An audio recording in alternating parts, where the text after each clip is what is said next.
Greetings, my faithful viewers. Welcome to the Rowdy Retro Reviewer Show. Now, today's video is going to be something a bit interesting. And you can already tell by what you're looking at. Today, I'm here to share my own opinions on the Scooby-Doo clones. Mainly the mystery-solving shows during the 70s. Now, during the popularity of the original Scooby-Doo Where Are You series, Hanna-Barbera wanted to create other shows that are identical to Scooby-Doo. Mainly the mystery-solving shows of the 70s. Which are these: Josie and the Pussycats, Dynam, Inside Private Eye, The Amazing Chan and the Chan Clan, Jabba Jaw, Goober and the Ghost Chasers, Clue Club, The Funky Phantom, Speed Buggy, and Captain Caveman and the Teen Angels.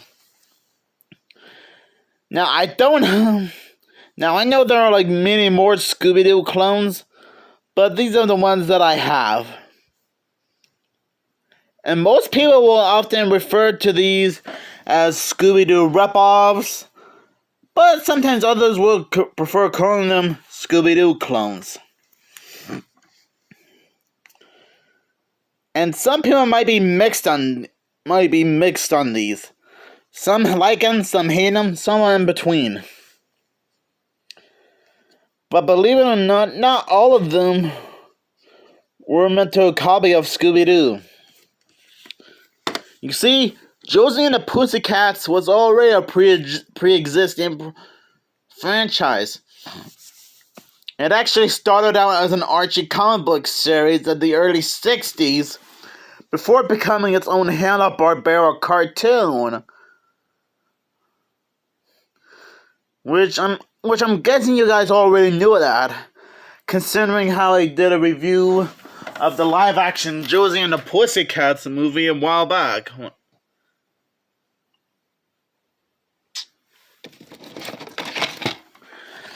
So this is one of those Scooby-Doo clones that did get a live-action film. Now, you already know about Josie and the Pussycats. They're a rock and roll band that solves mysteries around the world and fight various villains who wants to conquer the world. Silly idea, but very interesting to be honest. And they did have a bit of a crossover with Scooby-Doo in it, called the Haunted Showboat, I believe. And I might have mentioned this before in my Laugh Olympics TV show review, but just in case I didn't, members of Josie and the Pussycats, Alexandria, Melody, and Sebastian the Cat were going to be the original members of the Scooby-Doobies, along with Jeannie from the show the same name.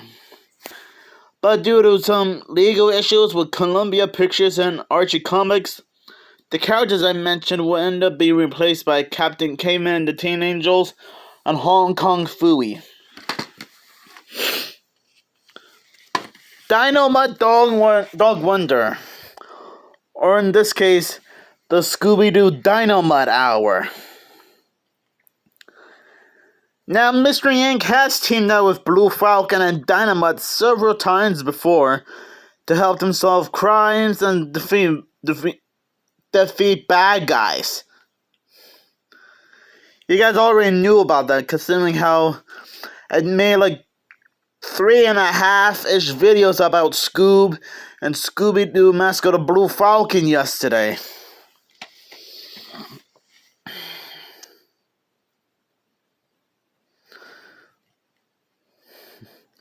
It's kind of a shame that the last four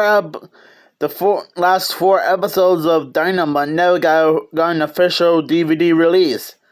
Same with the second season of Laugh Olympics. Now, most people will often compare Blue Falcon and Dynam to Batman and Robin, or at least Ace the Bat Hound. Which I guess I can see why. Maybe both Dynam, Blue Falcon, and Batman and Robin are similar. They both fight crimes in their respective cities. But they are completely a little bit different, to be honest. But at least there's one thing that they have in common. They have teamed up with Scooby-Doo before. Oh yes, Enchai Private Eye.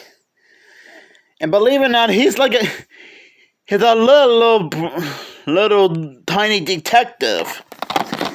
It's kind of like that show Get Smart starring Don Adams.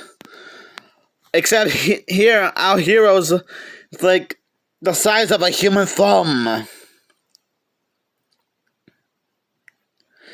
He works at a detective agency with his niece.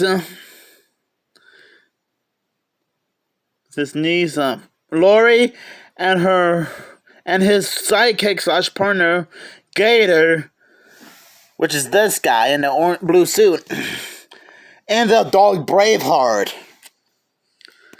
So I'm thinking it's more like Get Smart and Scooby-Doo combined to one. Now, he was referenced a few times before in Jellystone, which was the newest HBO Max series. And I think he was even referenced in the first season of HBO Max's Velma, I believe. You can probably find a video about that on JB and Millie's channel. And he's kind of obscure in the Hanna-Barbera community. I mean, not many people know about him unless they grew up with him during the 70s. Or at least own a copy of this show on DVD. Kind of like me. This was like a birthday present I got almost a while ago.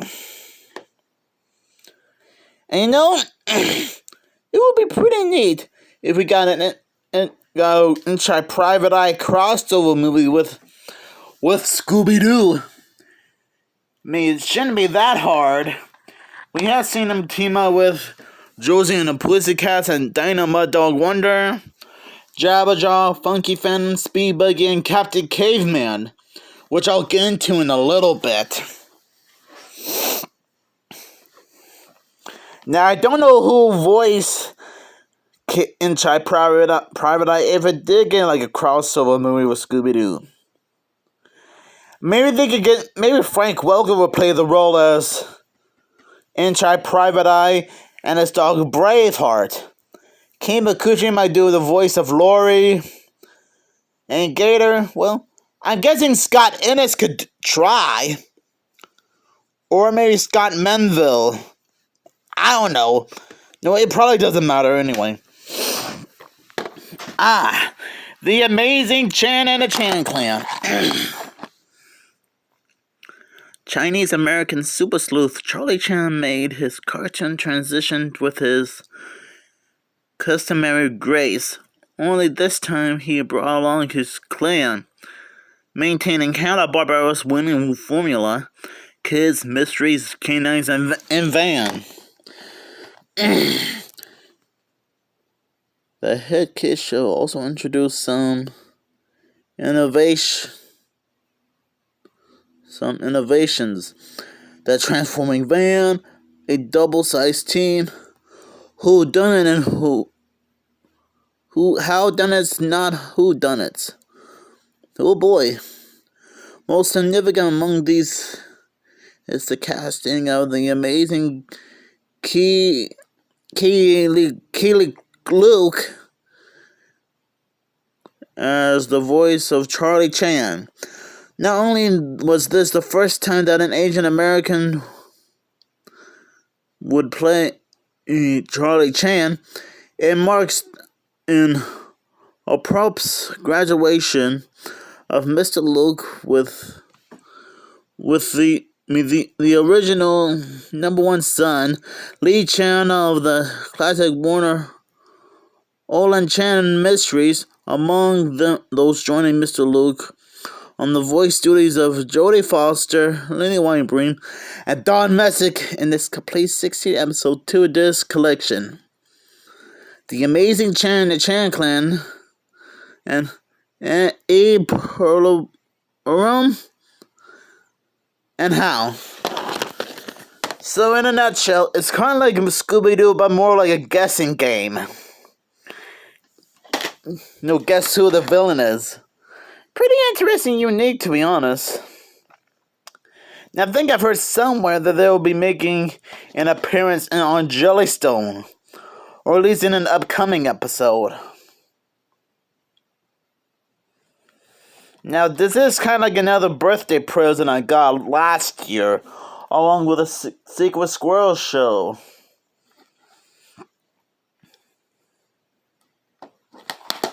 This show is kind of obscure, to be honest. In fact, a lot of them are obscure.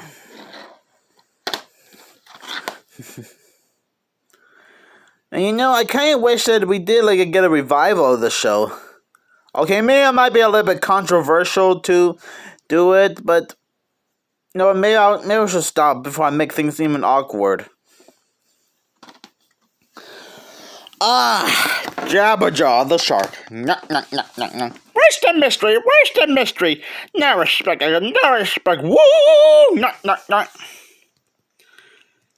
So Jabba Jaw is kind of like Josie and the Pussycats, but sending the underwater future of the year 2076.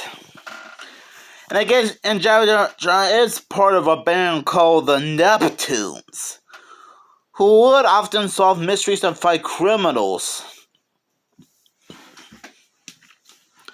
And fun fact, Frank Welker actually provides the voice of Jabba Jaw.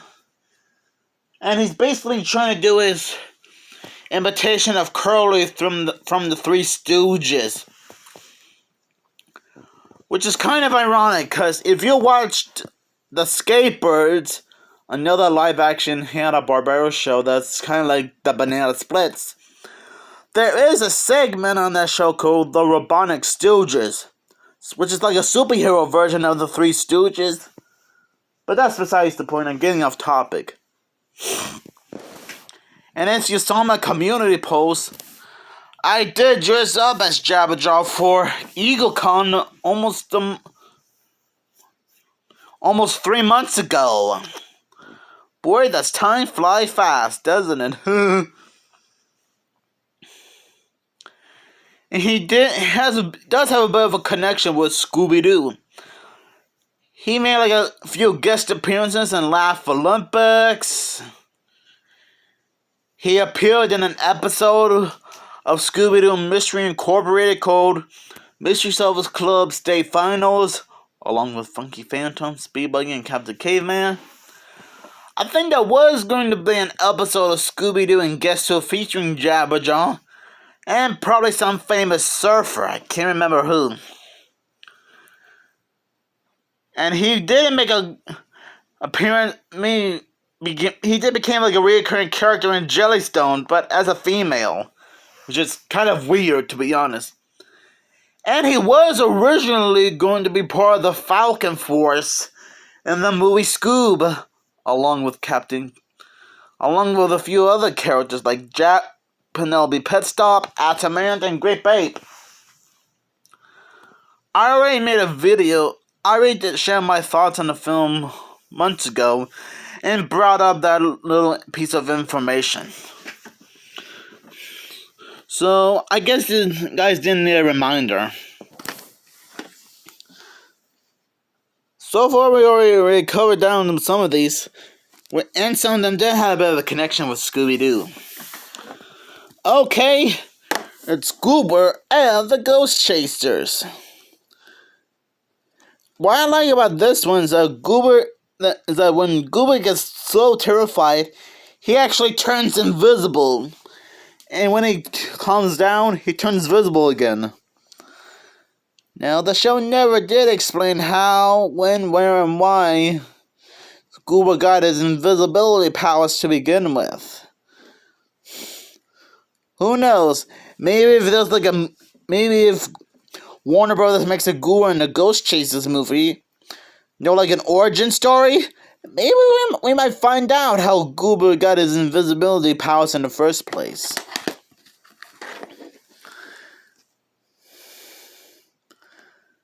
Often, and this TV show is kind of similar to the new Scooby-Doo movies. It would often have a few guest stars like the Partridge Kids, for example, which you can tell by reading the back of this DVD. You guys can pause it so you can read it for yourself. Done? Okay. And I think this is the first show to not only have people dress up as ghosts to scare away our heroes, but it would also include a few real-life supernatural ghosts. So I guess it's kind of like the 13 Ghosts of Scooby-Doo before the 13 Ghosts of Scooby-Doo even became a thing. It's kind of ironic but funny when you think about it. No, maybe that's just a bit of a stretch.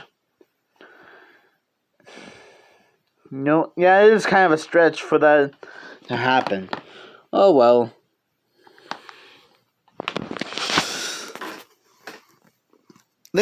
Any ideas on what you guys think about Goober and the Ghost Chasers? And before you ask anything in the comments, I am aware that they did make a recent appearance in Jellystone, which you can find clips of it on YouTube. Or at least go to some kind of family-friendly website to find the full episode itself.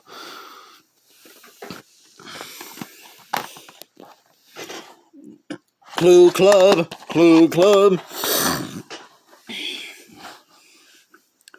What do you get when you combine a grunt of teen investigators with a pair of canine crime busters? You get the crime-solving team that makes the scene Clue Club, operating out of leader Larry's pad. Pepper and Dee Dee search for clues and gets chased by bizarre villains and bring them back to Clue Club headquarters to resident data service Dottie can use her tech wizardry to come up with a solution, and always on a trail of mystery. Our Clue Club dog detectives, the brushed Bloodhound Wolfer, and the sensible Bassin Whimper. Sorry for all the stillers and slurs and brain farts. So get set for a ride into mystery and adventure. Sheriff Bagley on the line with an impossible crime. That's basically how to describe Clue Club. And it's almost like watching a secret agent type of show. Spy type. Almost like Secret Squirrel. But maybe not completely the same. That this was also a Christmas present I got a while back, around late 2021.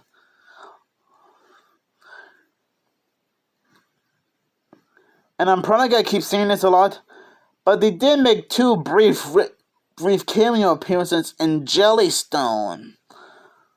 I did mention the recent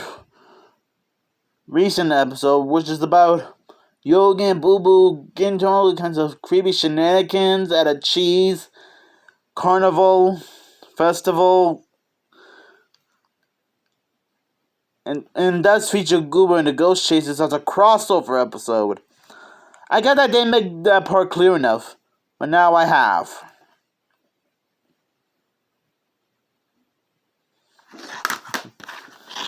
So I guess in a nutshell, it feels like most of these shows are not only have a bit of a connection with Scooby-Doo, but even have a bit of a connection with the HBO Max series Jellystone. Which I guess you guys can agree with on that. Or something. You know what, maybe you guys have like a different way of explaining it. Hey, you can see my reflection on the DVD cover. Freaky.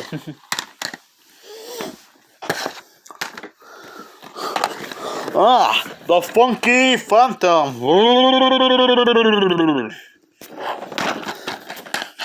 This was actually the second Scooby-Doo clone that came out in 1971, probably a year after Josie and the Pussycats. They are a group of mystery solvers, and however, their friend Jonathan Wellington Multimore, aka the Funky Phantom, is, well, a ghost from a ghostly civil war. A civil war ghost from the 1770s. 1776 even. Yeah, he's the spirit of 1776. He would often help his friends, Augie, Skip, April, and Elmo the dog, not to be confused with the character from Sesame Street, on all their crime-solving capers. Now, they do have a bit of a connection with Scooby-Doo. They did make a guest appearance in an episode of Scooby-Doo Mystery Incorporated, called Mystery Solvers Club State Finals, kind of like with Jabba Jaw. They even appeared again in Season 1, Episode 2 of Scooby-Doo and Guess Who, called A Mystery Solving Gang Divided. And I will admit, it is pretty hilarious to see the Funky Phantom crew and Mystery Inc. learn an important lesson about teamwork and not fight. And I know some people might have issues with that episode, but I wouldn't say it's that bad. And believe it or not, the Funky Phantom would have a bit of a major role in one of the episodes of Jellystone. Because in that one, he's not like a mystery solver, but more like a wrestler. I guess in the world of Jellystone, they probably have their own WWE wrestling tournament or something.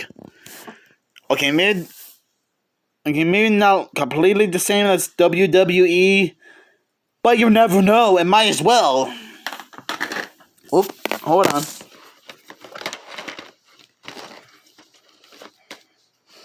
Sorry about that. The pile started to tumble. Got two left. Speed bucket. Who put the interface in my copyright? Sorry, I had to do my Speed Buggy impression. Well, anyways, Speed Buggy and his friends are regular racers by day, crime-fighting villain busters by night. So I'm guessing it's like Speed Racer, but instead the main character is a talking car. I wonder if this was like inspired by Herbie the Love Bug or something. A fun fact, Mel Blanc provides the voice of Speed Buggy. Now I know some people might know him as the voice of some of the Looney Tunes, which that is true, but he does lend his voice to some of the Hanna-Barbera cartoons. Speed Buggy is one of them. And as usual, he and Tika were members of the Scooby-Dooies and Laugh Olympics. The entire gang made a guest appearance on the Scooby-Doo movies. They were in a Scooby-Doo. I think they were even guest stars on Mystery Incorporated again. And had a brief cameo in Season 1, Episode 2 of Scooby-Doo and Guess Who, titled The Mystery Solving Gang Divided. Mainly the last few minutes of the episode. And in that one, Speedy Buggy was voiced by Frank Welker, who, funny enough, wasn't the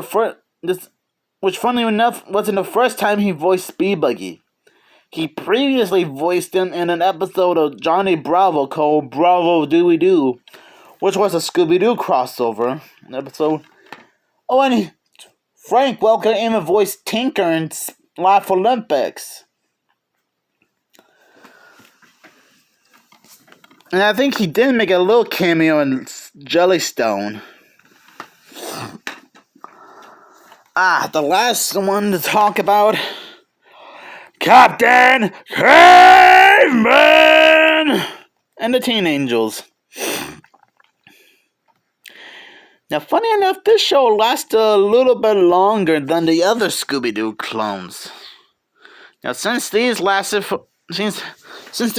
like 15 to 16 episodes, this one lasted for, I think, good 40 episodes. Has 40 episodes. Yeah, it even says on the back of the DVD that it has 40 episodes each. Oh boy. So that means both discs contains 20 episodes each. And they even mentioned that it was originally a segment on Scooby's All-Star Laugh Olympics. And describes that he and the Teen Angels were members of the Scooby-Doobies. Pretty ironic. So at least the back of the DVD acknowledged the show. So this is a mystery-solving show, but this time the mascot is the very first prehistoric superhero, Captain Caveman. And he's kind of like Mighty Mightor from, well, Moby Dick and Mighty Mightor. But the difference is, Caveman will have all sorts of random things stuffed inside his fur. Kind of like the TARDIS from Doctor Who and Oscar the Grouch's trash can. Now, they did have a little bit of connections with Scooby-Doo, considering how Dee Dee Skies and Captain Caveman were in the movie Scoob, which I did watch for its 4th anniversary yesterday, along with watching Scooby-Doo Mask of the Blue Falcon.